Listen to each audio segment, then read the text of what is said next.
Je sais que nous conservons environ 32% des bénéfices sur tout pétrole vendu provenant du Venezuela, ce qui représente un pourcentage très élevé. C'est même supérieur aux réparations que nous avions exigées que les Allemands paient après la Première Guerre mondiale. À l'époque, nous et les Alliés prélevions 13% sur tout ce que les Allemands exportaient. C'est donc une comparaison assez intéressante. 13% après la Première Guerre mondiale contre 32% aujourd'hui. Et l'argument était, eh bien, nous utilisons cela pour payer l'opération initiale qui a permis de capturer Maduro et son épouse. Mais, évidemment, cela va bien au-delà. Je ne sais pas de quelle chose il parle. Si l'on parle de davantage de sanctions, davantage d'intimidation, davantage de pression dans ce domaine, je ne pense pas que ces mesures puissent produire l'effet souhaité.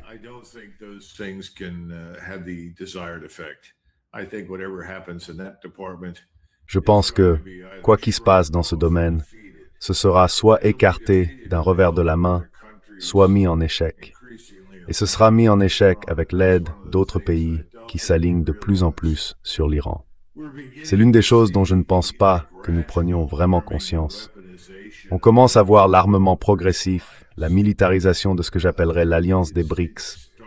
Au départ, c'était simplement une immense union commerciale. Autrement dit, une initiative visant à construire une alternative à notre système financier que nous exploitons et utilisons pour faire pression sur les gens afin qu'ils fassent ce que nous voulons. Comment s'en affranchir? Eh bien, vous le quittez et vous opérez entièrement dans ce nouveau système financier centré sur la Chine qui émerge autour des BRICS. Donc je pense que ces choses sont en cours. Et certains appellent cela la dédollarisation.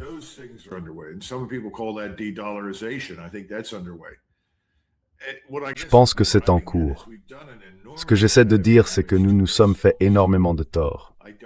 Je ne vois aucun élément qui montre que quoi que nous fassions à ce stade contre l'Iran puisse être bénéfique pour les États-Unis, pour le peuple américain et pour nos intérêts stratégiques à long terme. Mais vous savez, je ne pense pas qu'il y ait de stratégie à long terme. Je ne pense pas que nous en ayons jamais eu. La seule que nous puissions citer ces dernières années, c'est évidemment l'endiguement au cours des dernières décennies, et elle est passée à la trappe. Donc c'est une opération très courte de vue, avec des intérêts à très court terme. Anéantir l'Iran, les faire capituler, si vous voulez, devant Donald Trump. Bon courage.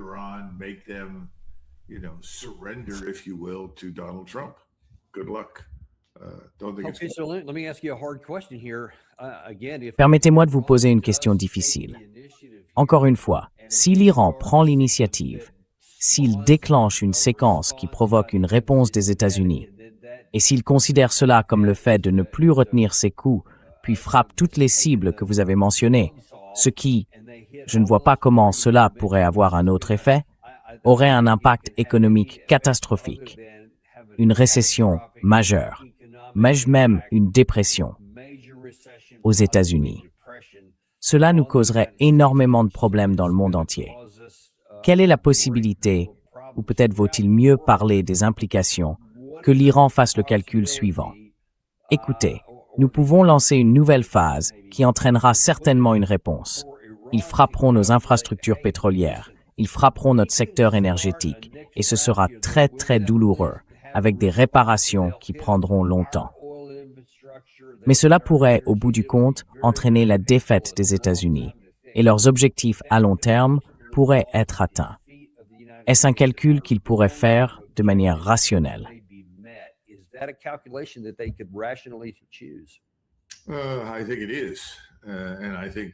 Je le pense. Et je pense que vous parlez de dégâts causés à la région du Golfe Persique et à ses infrastructures qui nécessiteraient au moins 10 ans de reconstruction. Donc vous parlez d'une dépression mondiale certaine. Et je pense qu'à ce stade, nous sommes déjà bien engagés dans cette direction. L'une des choses assez intéressantes, c'est d'observer Scott Bessent. Il est très sensible au marché obligataire. Nous sommes désormais largement au-dessus de 5% sur les obligations à 30 ans. Cette dernière vente d'obligations nous a coûté énormément cher. Nous avons de graves problèmes financiers. Scott Bessent utilise tous les artifices et toutes les illusions imaginables qu'il a dans sa besace pour, en quelque sorte, repousser l'effondrement financier inévitable qui, selon moi, arrive.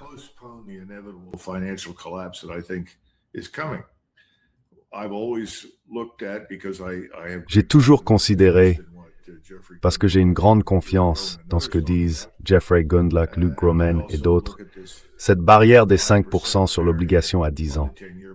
Et tout le monde le dit très clairement. Si vous franchissez ce seuil et que le rendement de l'obligation à 10 ans dépasse 5%, vous entrez en territoire inconnu. Et cela pourrait être catastrophique pour nous. Oui, c'est la fin du système du pétrodollar. Et je pense que, franchement, à ce stade, il est déjà mort de toute façon.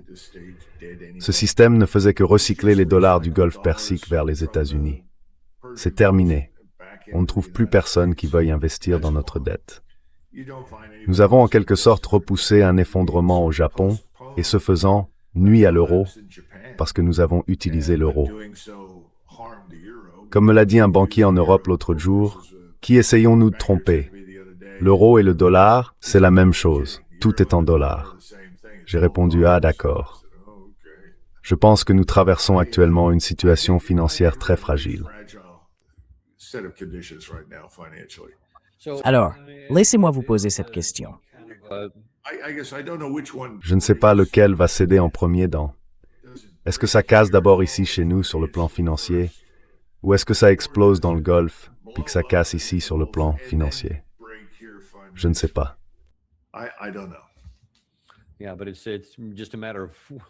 Oui, mais c'est peut-être simplement une question de calendrier, pas de savoir si cela arrivera dans l'éventualité où ça se produit. Replaçons un peu ça dans le contexte du monde vers lequel on se dirige. Selon toute vraisemblance, il va y avoir une déroute en novembre. On est maintenant à moins de 90 jours de cette échéance. Et il est probable que le prochain congrès, qui prendra ses fonctions le 3 janvier de l'année prochaine, soit très largement démocrate. Il est même possible, je pense que c'est aussi du côté Botha's démocrate.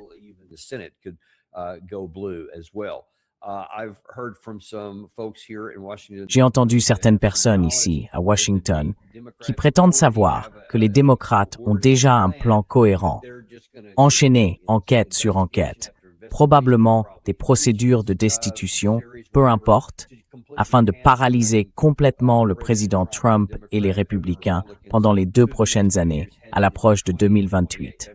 Apparemment, c'est leur plan. Alors quand vous avez ce dysfonctionnement politique qui va maintenir le président Trump sur la défensive en permanence, et qu'en même temps, si cela redevient cinétique, nous subissons une forte pression économique. Quelles inquiétudes avez-vous quant à la viabilité et à la stabilité des États-Unis sur le plan intérieur?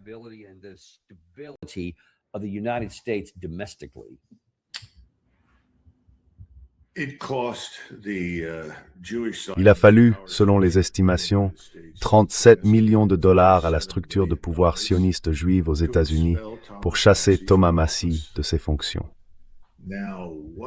Alors, combien leur faudra-t-il pour conserver le contrôle d'un nombre suffisant de sièges à la Chambre des représentants et au Sénat afin d'empêcher la destitution de Donald Trump?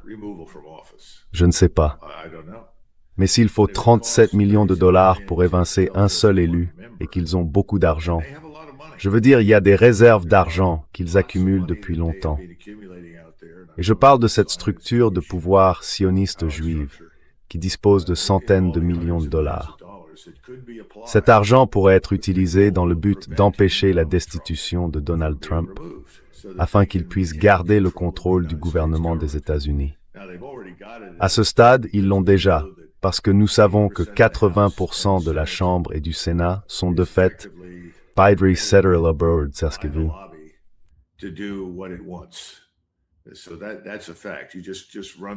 C'est un fait. Il suffit de regarder les sommes d'argent qui y entrent. Et c'est incroyable. Parfois, c'est énormément d'argent, et parfois, ce n'est pas tant que ça.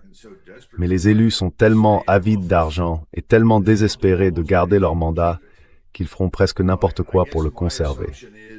Donc je suppose que cette élection ne va probablement pas bien se passer pour Trump, en particulier. Mais la vraie question, c'est celle de ce lobby.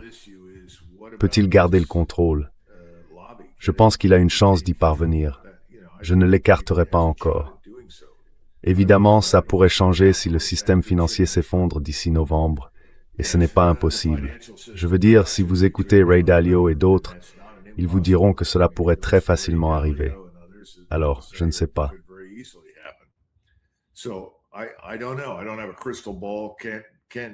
Je n'ai pas de boule de cristal. Je ne peux pas savoir précisément quand ce genre de choses se produit, mais ça pourrait arriver. Quand vous parlez de paix intérieure, rappelez-vous qu'il y a actuellement plus de 50 millions de personnes aux États-Unis qui ne sont pas nées ici. Combien sont en situation irrégulière? Combien sont en situation régulière? Je ne connais pas la répartition exacte, mais d'habitude, les chiffres fournis par le gouvernement fédéral, selon l'administration en place, sont des mensonges. Ils ne sont pas vrais. Donc je pense qu'il y a des dizaines de millions d'immigrés en situation irrégulière dans le pays. Que feront la plupart d'entre eux? Je pense que ça dépend. Cela dépend aussi de personnes qui ont la citoyenneté américaine, mais franchement, elles ne sont américaines que de nom. Je veux dire, elles restent là et disent « Je suis américain ». D'accord. Qu'est-ce qui fait de vous un Américain?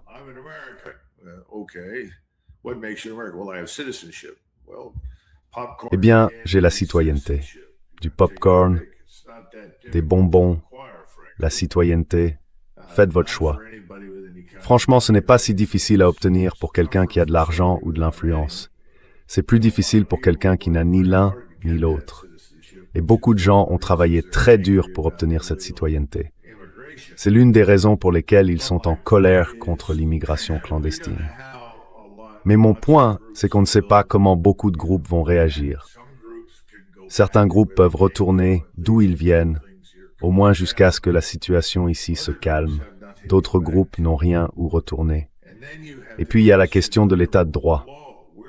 Où en est-on là-dessus aujourd'hui? Combien de policiers ont quitté la police parce qu'ils ont peur de faire leur travail?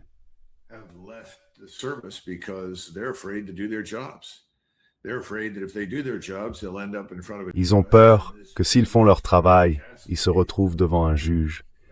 Et ce juge va les accabler, puis finir par les crucifier et les envoyer en prison, alors qu'ils n'ont fait que leur travail. Comment régler ce genre de problème? Rappelez-vous, si on revient à 2016, c'est pour faire ces choses-là que Donald Trump a été élu. Ça ne s'est pas très bien passé pour lui, parce qu'il ne savait pas ce qu'il faisait pendant son premier mandat. Ensuite, on espérait que s'il obtenait un second mandat, ou dans ce cas, le mandat qui suit Biden, il aurait peut-être appris quelque chose et ferait certaines choses correctement. Cette fois-ci, on a découvert qu'il n'est même pas aux commandes. Il ne gouverne pas, c'est le lobby qui gouverne. Alors, que pourrait-il se passer?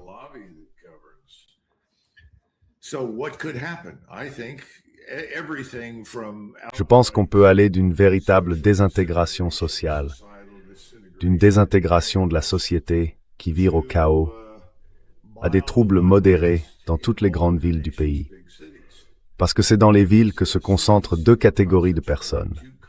Des gens aux revenus très élevés, pas très nombreux mais ils pèsent lourd, et puis à l'autre extrémité, un grand nombre de gens qui n'ont rien.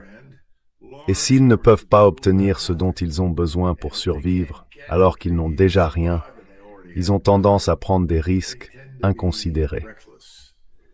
Je ne peux donc pas entrer davantage dans les détails, mais je pense qu'il faut accepter le fait que rien de tout cela n'est une bonne nouvelle. Et on se demande à quel point tous les gens de Washington sont complètement déconnectés. Chaque fois que je vais là-bas et que je parle avec eux, j'ai l'impression qu'ils vivent encore quelque part dans les années 60 ou à la fin des années 80, au début des années 90. Ils ne vivent pas dans l'Amérique d'aujourd'hui.